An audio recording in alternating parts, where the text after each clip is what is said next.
Welcome back. Now, it's been the second day of the ANC Youth League's elective conference. The conference has been held for the first time in 8 years.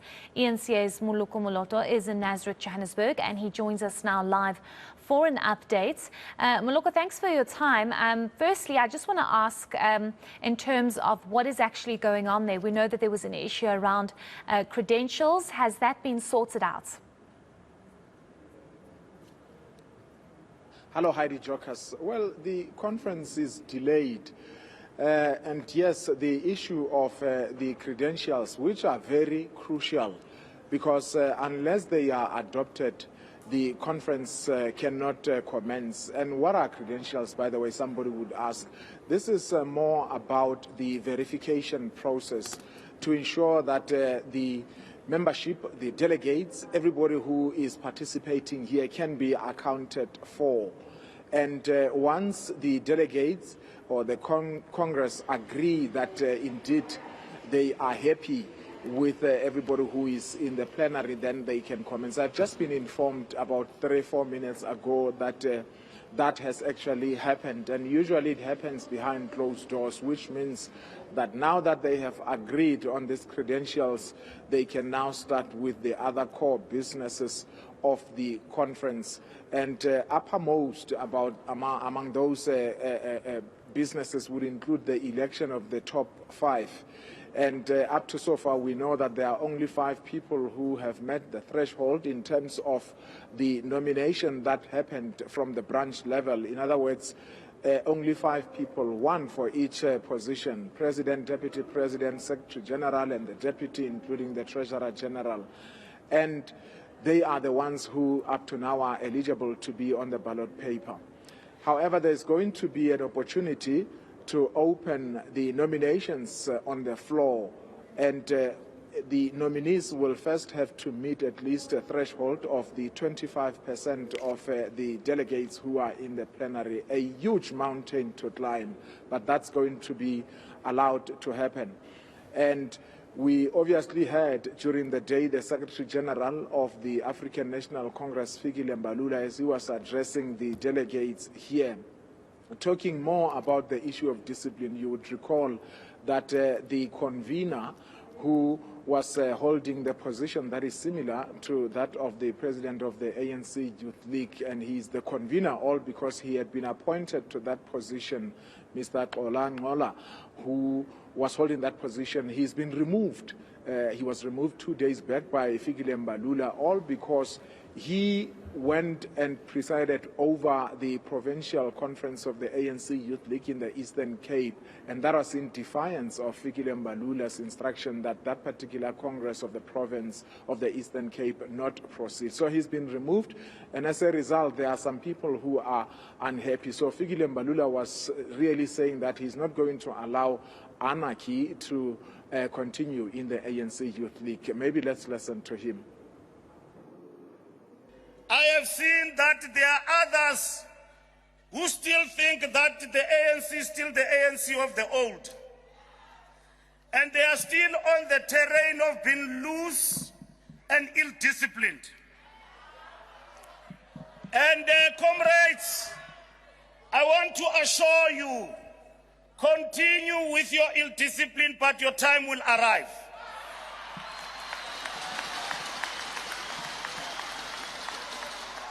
We will not hesitate to deal with ill-discipline in the organization.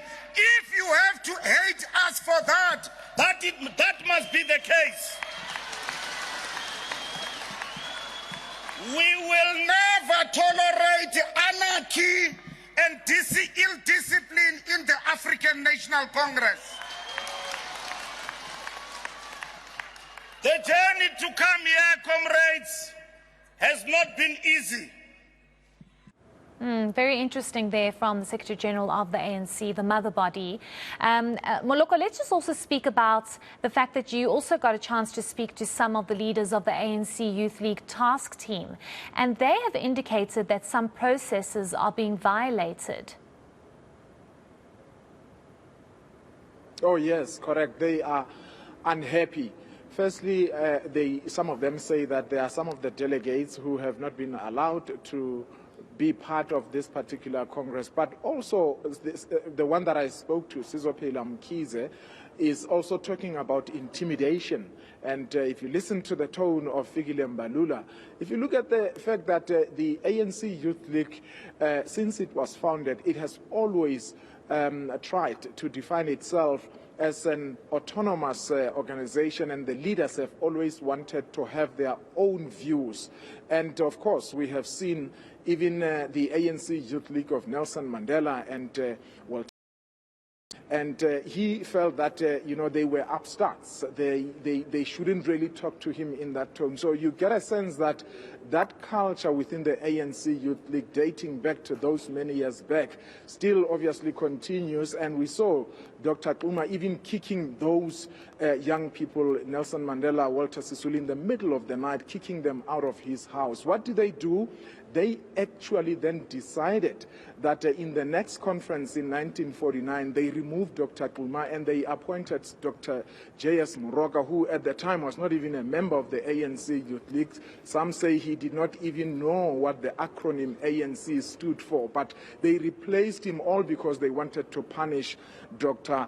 Xuma. Now, any leader of the ANC, obviously, who has ambitions of ascending to an even bigger office would want to have the control of the ANC Youth League because it's a very important lobbying structure.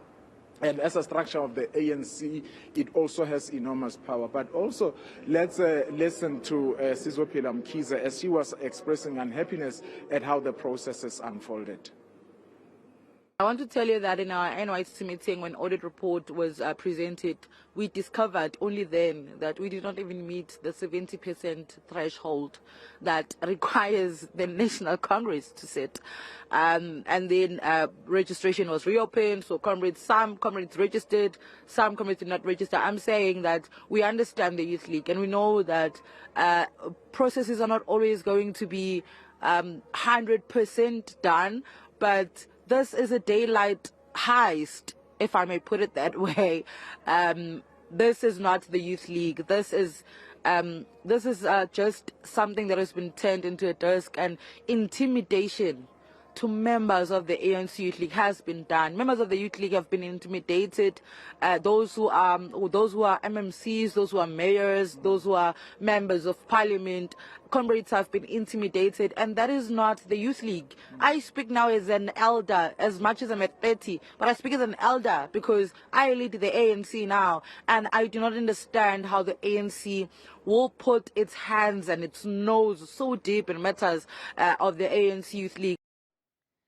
Moloko, let's also speak about the issue of gender disparity, I would say. It seems as though there is always an issue of fair gender representation.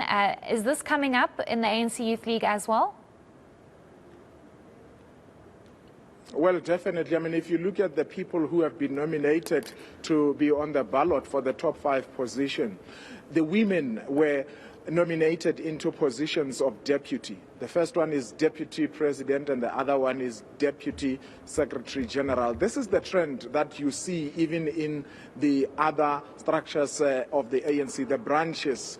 Even in provinces, you hardly see women occupying key positions of, say, the chairperson, although in some regions of the ANC that those positions, a few of them are held by women. But the ANC Youth League and the ANC itself have never had a woman president. And you should recall, Heidi, that in the ANC, after it was founded in those many years back, women were not even allowed to be members of the party. It was only in 1944 that that policy was done away with.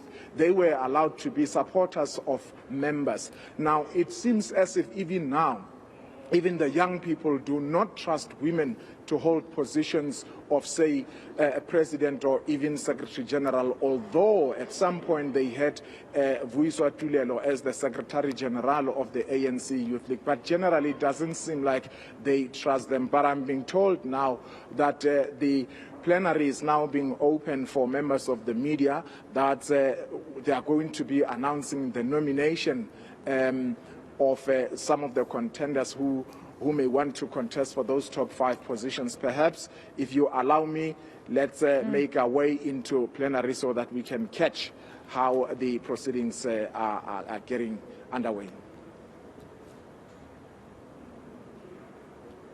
Yes. It's a huge problem. For me as a young person, but also as a woman, we reject that notion completely. And a few things. The first is that we've created a political culture of women, like you said, more being deputies or treasurers. That's something we have to reject and we have to change in this youth league. Prior to the reconfiguration of the NYTT, I was in this one as well. We had Nongeba as a convener. We had Joy as the coordinator. We had a woman convener, coordinator, organizer, spokesperson, fundraiser. I mean, it's not that there isn't capacity. It's that it's so easy to fall into these factional traps, and we need to reject that and fight for ourselves as women to take those spaces. Okay, that was, of course, our reporter Moloko Moloto ending off that report for us. We do understand that they have been called into an open plenary session, so he's making his way there, and we'll, of course, get further updates from him from that ANC Youth League conference a little later.